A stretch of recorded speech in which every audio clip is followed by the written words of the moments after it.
Wheatstone's ബ്രിഡ്ജിൽ നിന്ന് ചില ചോദ്യങ്ങൾ. വീറ്റ്സ്റ്റൺസ് ബ്രിഡ്ജിൻ്റെ തിയറിയും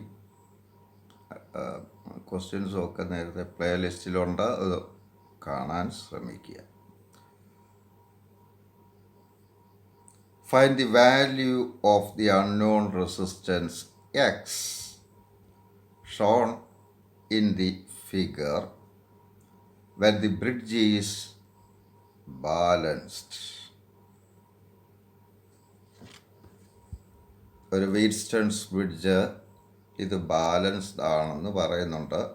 എന്ന് പറയുമ്പോൾ ഗാൽവനോമീറ്ററിൽ കറണ്ട് 0 ആയി. എങ്കിൽ ഈ അൺനോൺ റെസിസ്റ്റൻസ് കാണാൻ ഇത് P Q R S. Bridge balanced ആകുമ്പോൾ P by Q equals R by S. അപ്പോൾ ആദ്യം ഇത് രണ്ട് റെസിസ്റ്റൻസിൻ്റെ പാരലൽ കോമ്പിനേഷനാണ്. ഇതിൻ്റെ ഇക്വലൻ്റ് എത്ര ആണെന്ന് കാണുക. അപ്പോൾ 6 ohm parallel X, this is unknown, equals R1 R2 by R1 plus R2. 6 into X by 6 plus X. എന്നിട്ട് അതാണ് ഇവിടുത്തെ എസ് എന്ന് പറയുന്നത്.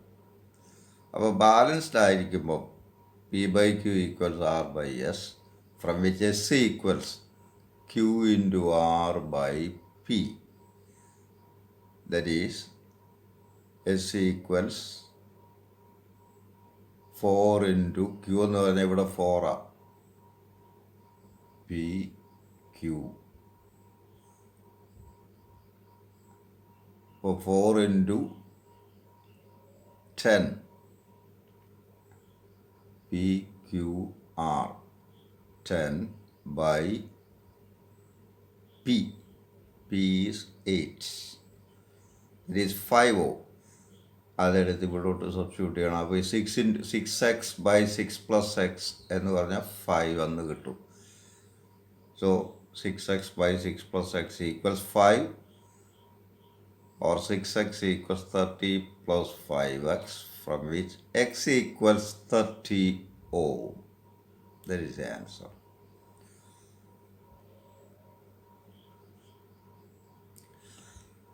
But find the current from the battery in the circuit shown below.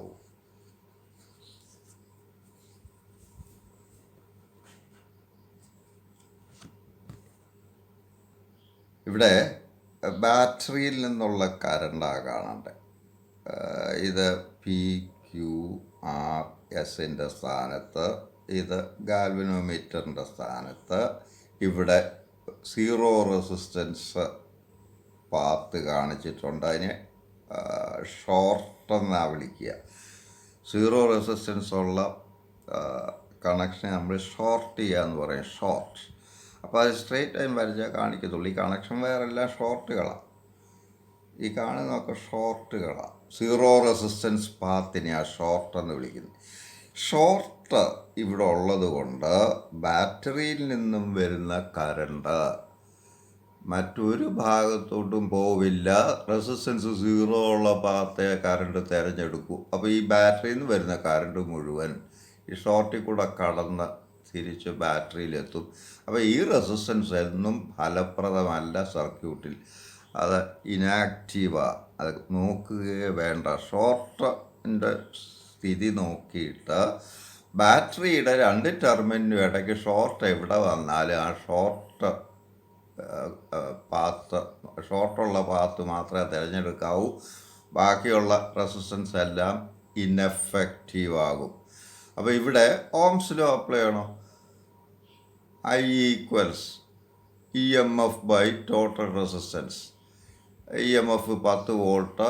ഈ വരുന്ന പാത്തിലാകെയുള്ള resistance ബാറ്ററിയുടെ internal resistance, that is 2 ohm. ബാക്കിയൊന്നും വരില്ല. അപ്പോൾ I equals 10 by 2, that is 5 ampere.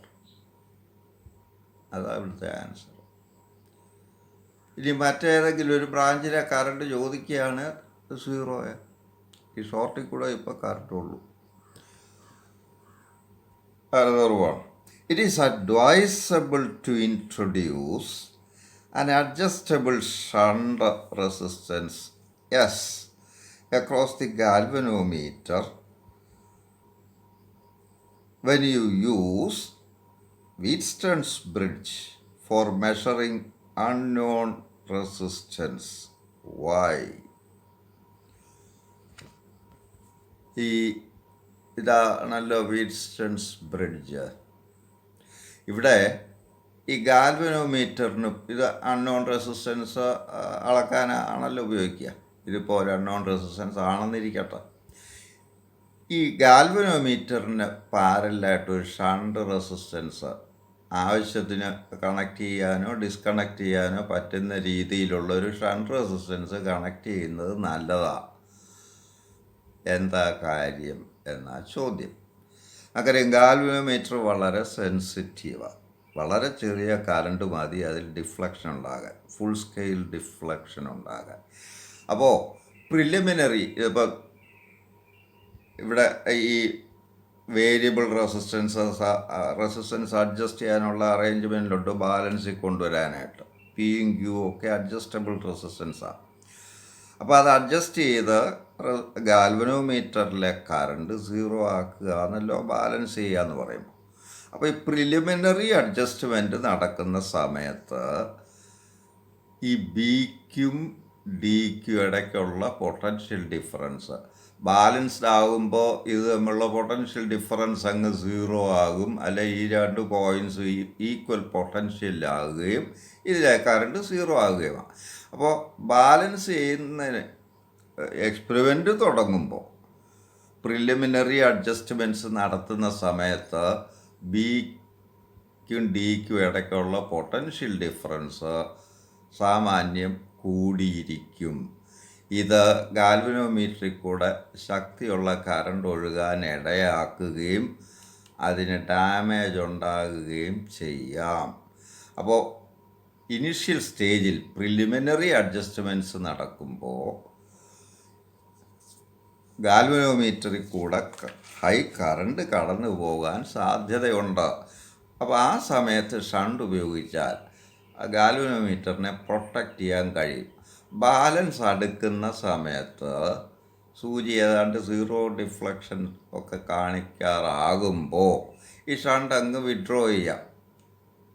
ഈ കീ അങ്ങ് ഓഫ് ചെയ്തിട്ട് ഫൈൻ ബാലൻസ് നമുക്ക് കണ്ടുപിടിക്കാം. അപ്പോൾ during preliminary adjustments potential difference or current through the galvanometer may be large enough to damage it. The shunt resistance will prevent such a situation. As balance is approached, shunt can be removed. അങ്ങനെ എഴുതി കൊടുത്താൽ മതി. അടുത്തത് Wheatstone's ബ്രിഡ്ജിൻ്റെ practical model എന്ന് പറയുന്ന ഒരെണ്ണമാണ് metre bridge, ലെസ്ലൈഡ് wire bridge എന്ന് പറയും. ഇവിടെ ഒരു വുഡൻ ബോർഡിൽ 3 കോപ്പർ സ്ട്രിപ്പുകളോ റെസിസ്റ്റൻസ് വളരെ കുറവുള്ള 3 മെറ്റൽ സ്ട്രിപ്പുകൾ ഒരു വുഡൻ ബോർഡ് ഫിറ്റ് ചെയ്യുന്നുണ്ട്. എൽ ഷേപ്പ് 2 സ്ട്രിപ്പുകൾ, ഇടയ്ക്ക് ഒരു സ്ട്രിപ്പ്, ഇവിടെ 2 ഗ്യാപ്പുകളുണ്ട്. ഇതിനിടയ്ക്ക് ഒരു യൂണിഫോം റെസിസ്റ്റൻസ് വയർ 1 മീറ്റർ ലെങ്തുള്ള ഒരു യൂണിഫോം റെസിസ്റ്റൻസ് വയർ കൊടുത്തിട്ടുണ്ട്, കണക്ട് ചെയ്തിട്ടുണ്ട്. യൂണിഫോം റെസിസ്റ്റൻസ് വയർ എന്ന് പറഞ്ഞാൽ ഇത് ഒരെൻഡ് മുതൽ മറ്റേ എൻഡ് വരെ ഒരേ തിക്നെസ്, ഒരേ കോൺസ്റ്റിറ്റ്യൂഷനൊക്കെയാണ്.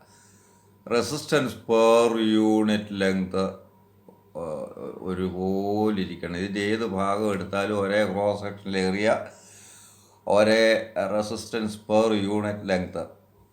റെസിസ്റ്റൻസ് കൂടുകയും കുറയുകയോ ഒന്നും ചെയ്യാൻ പാടില്ല, യൂണിഫോം ആയിരിക്കണം. ഇവിടെ ഈ 2 ഗ്യാപ്പിലും ഒരു ഗ്യാപ്പിൽ നോൺ റെസിസ്റ്റൻസ് മാറ്റാവുന്ന, നമുക്ക് അഡ്ജസ്റ്റ് ചെയ്യാവുന്നതും അറിയാവുന്നതുമായ ഒരു റെസിസ്റ്റൻസ് കണക്ട് ചെയ്യുന്നു. സാധാരണ റെസിസ്റ്റൻസ് ബോക്സാണ് കൊടുക്കുക. രണ്ടാമത്തെ ഗ്യാപ്പിൽ അളക്കേണ്ട അൺനോൺ റെസിസ്റ്റൻസ് കണക്ട് ചെയ്യും. ഇവിടെ നിന്നൊരു ഗാൽവനോമീറ്റർ കണക്ട് ചെയ്യുന്നു. അവിടെ നിന്ന് ജോക്കി അങ്ങോട്ടും ഇങ്ങോട്ടും നീക്കാവുന്ന കീ കണക്ട് ചെയ്യുന്നു. ഇവിടുന്ന് ബാറ്ററി എയ്ക്കും ബിക്കും ഇടയ്ക്ക് ബാറ്ററി കണക്ട് ചെയ്യും. അത് ഞാനിവിടെ കാണിച്ചിട്ടില്ല. ഒരു ലെക്ലാൻഷ്യസ് അല്ല ഇതിന് ഉപയോഗിക്കുക. എന്നിട്ട് ഈ ജോക്കി അങ്ങോട്ടും അപ്പോൾ ഇവിടെ ജോക്കി ഒരു പ്രത്യേക പൊസിഷനിൽ കൊണ്ട് മുട്ടിക്കുമ്പോൾ ഗാൽവനോമീറ്ററിലെ ഡിഫ്ലക്ഷൻ അങ്ങ് 0 ആകും. ആ 0 ആകുന്ന സമയത്ത് ഈ കമ്പിയുടെ ഈ എ മുതൽ ജെ വരെയുള്ള ലെങ്ത് മെഷർ ചെയ്യണം. അതിനെ ബാലൻസിങ് ലെങ്ത് എന്ന് വിളിക്കുക. L1 എന്നിരിക്കട്ടെ, ബാക്കി ലെങ്ത് L2. അല്ലെ 1 മീറ്ററിൽ നിന്ന് L1 കുറയ്ക്കുന്നത്. ഇത് L1 L2. ഇവിടെ ഇപ്പോൾ വീറ്റ്സൺസ് ബ്രിഡ്ജിലെ 4 ആംസാണ്. ഇത് പിയുടെ സ്ഥാനം, ക്യൂവിൻ്റെ സ്ഥാനം, P Q R S. P Q A ജെയുടെ റെസിസ്റ്റൻസ് ആറിൻ്റെ സ്ഥാനത്ത്, ജെ ബിയുടെ റെസിസ്റ്റൻസ് എസിൻ്റെ സ്ഥാനത്ത്. അപ്പോൾ ഗാൽവനോമീറ്റർ 0 ഡിഫ്ലക്ഷൻ കാണിക്കുമ്പോൾ നമുക്ക് ബാലൻസ് കണ്ടീഷൻ എഴുതാം. P by Q equals R by S. അപ്പോൾ ഇവിടെ X by R equals resistance of A J by resistance of B J. ഇതാ P by Q equals R by S എന്നുള്ള ഫോമാണ്. ഇനി ഈ കമ്പിയുടെ യൂണിറ്റ് ലെങ്ത്തിൻ്റെ റെസിസ്റ്റൻസ് റോ എന്നിരിക്കട്ടെ. ഇത് റെസിസ്റ്റിവിറ്റി അല്ല, ഇതിൻ്റെ യൂണിറ്റ് ലെങ്ത്ത് 1 സെൻറ്റിമീറ്റർ ലെങ്ത്തോ വല്ലതും എടുത്താൽ റെസിസ്റ്റൻസ് റോ എന്നിരിക്കട്ടെ. എങ്കിൽ L1ൻ്റെ റെസിസ്റ്റൻസ് ഇതാണല്ലേ ജെ. L1 സെൻറ്റിമീറ്റർ എന്ന് പറയുമ്പോൾ റെസിസ്റ്റൻസ് റോ ഇൻറ്റു L1. അപ്പോൾ x by R equals resistance of A J എന്ന് പറഞ്ഞ rho into L1 by resistance of B J എന്ന് പറഞ്ഞാൽ L2 into rho, where rho is the resistance per unit length of the potentiometer bridge wire. Uniform resistance wire ആണെങ്കിൽ മാത്രം ഈ raw എല്ലായിടത്തും ഒരുപോലെ. അതുകൊണ്ടാണ് നമ്മൾ റോ L1 എന്നും റോ L2 എന്നും ഒക്കെ എടുത്തത്. അത് യൂണിഫോം വയർ ആണെങ്കിലേ പറ്റുള്ളൂ. എങ്കിൽ മാത്രമേ ഈ റോയും വെട്ടിപ്പോവും. പോയിട്ട് x by R equals L1 by L2 എന്ന് കിട്ടും. So x equals R into L1 by L2. ഇതാ മീറ്റർ ബ്രിഡ്ജിൻ്റെ ഫോർമുല. ഇതിൽ എക്സ് ഈക്വൽസ് ആറാണെങ്കിൽ പല രീതിയിലൊക്കെ ഇതിന് ചോദ്യങ്ങൾ വരാം. എക്സും ആറും തുല്യമാണെങ്കിൽ when x equals r, ഈ എക്സ് ബൈ ആർ എന്നുള്ളത് 1 എന്ന് കിട്ടും. അപ്പോൾ 1 equals L1 by L2. L1 by L2 equals 1. That means L1 equals L2. അപ്പോൾ എക്സ് ഈക്വൽസ് ആറാണെങ്കിൽ balancing point J L1 L2 ഈക്വലാണ്. ജെ എ ബിയുടെ മിഡ് പോയിൻറ്റിൽ വരണം. ഇത് മൊത്തം 100 സെൻറ്റിമീറ്റർ ലെങ്ത്, 1 മീറ്റർ. അപ്പോൾ ഇത് L1 50 ആയിരിക്കും, 50 സെൻറ്റിമീറ്റർ ആയിരിക്കും. L2വും 50 സെൻറ്റിമീറ്റർ ആയിരിക്കും. ഇത് നിങ്ങൾ പ്രതീക്ഷിക്കുമോ? ഇത് നമുക്ക് പ്രതീക്ഷിക്കാമോ? ഇത് മിഡ് പോയിൻറ്റിൽ കൊണ്ട് കുത്തിയ ഗാൽവനോമീറ്ററിലെ ഡിഫ്ലക്ഷൻ 0 ആകുമോ എന്ന് ചോദിക്കാം. Do you expect the balancing point at the middle of the wire? സാധ്യതയില്ല. കാരണം ഒന്നാമത്തെ സ്ട്രിക്റ്റായിട്ട് യൂണിഫോം റെസിസ്റ്റൻസ് വയർ എന്ന് പറയുന്നത് അസാധ്യമാണ്. ഏതാണ്ട് അതുമല്ല, ഉപയോഗിച്ച് ജോക്കി അങ്ങോട്ടും ഇങ്ങോട്ടും ഒക്കെ നിരക്കിയും കുത്തിയൊക്കെ ഇതിൻ്റെ യൂണിഫോമിറ്റി മാറിയിരിക്കും. തേയ്മാനം കൊണ്ടും ഒക്കെ യൂണിഫോം. അല്ലാതെ തന്നെ ബൈ കൺസ്ട്രക്ഷൻ യൂണിഫോം വയർ എന്ന് പറയുന്നത് അത്ര പെർഫെക്റ്റ് ആയിരിക്കില്ല. അപ്പോൾ the wire may not be uniform. Uniform അല്ല എങ്കിൽ റോ മുകളിലും താഴെ ഒരേ വാല്യൂ വരില്ല. അപ്പോൾ ഇത് വെട്ടിക്കളയാനൊന്നും പറ്റില്ല നമുക്ക്. ഇവിടുത്തെ റോ ഈ ഭാഗത്തെ റോ ആയിരിക്കണമെന്നില്ല, ഈ ഭാഗത്തെ റോ. മറ്റൊരു പ്രത്യേകത വ്യത്യാസം, എത്രയൊക്കെ പറഞ്ഞാലും ഈ മെറ്റൽ സ്ട്രിപ്പിൻ്റെ ഒക്കെ റെസിസ്റ്റൻസ് 0 എന്നാണ് നമ്മൾ എടുക്കുക. ഇതിൻ്റെ ഒന്നും റെസിസ്റ്റൻസ് ഇതിനകത്ത് വരുന്നില്ല. അതിനൊക്കെ എന്തെങ്കിലുമൊക്കെ ഫൈനൈറ്റ് റെസിസ്റ്റൻസസ് ഉണ്ടാവാം. അതൊക്കെ സ്ട്രേ റെസിസ്റ്റൻസസ് എന്നാണ് പറയുന്നത്. ആവശ്യമില്ലാത്ത റെസിസ്റ്റൻസ്, നമ്മൾ പ്രതീക്ഷിക്കാത്ത റെസിസ്റ്റൻസുകളാണ്. മാത്രമല്ല എയിലും ബിയിലും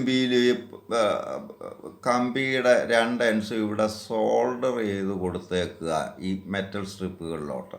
ഈ സോൾഡർ ചെയ്തിരിക്കുന്ന എൻഡ്സിൽ അൺവാണ്ടഡ് റെസിസ്റ്റൻസസും അൺഈക്വലും അൺവാണ്ടഡുമായ റെസിസ്റ്റൻസസ് അവിടെ ഉണ്ടാവാം.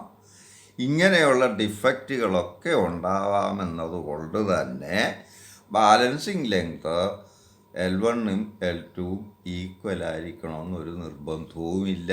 അല്ല 50 സെൻറ്റിമീറ്ററിൽ തന്നെ ജെ വന്നിട്ട് കാൽവിനോമീറ്ററിൽ ഡിഫ്ലക്ഷൻ 0 ആകണമെന്നൊരു നിർബന്ധവും ഇല്ല. അപ്പോൾ നോട്ട് നെസസറിലി എന്ന് ആൻസർ പറയാം. Can you expect balancing point at the mid point of the bridge wire എന്ന് ചോദിച്ചാൽ നോട്ട് നെസസറിലി. അതിന് കാരണം the metal strips and soldered ends may have unequal resistances that cannot be avoided, so that moreover the wire may not be strictly uniform. For these reasons the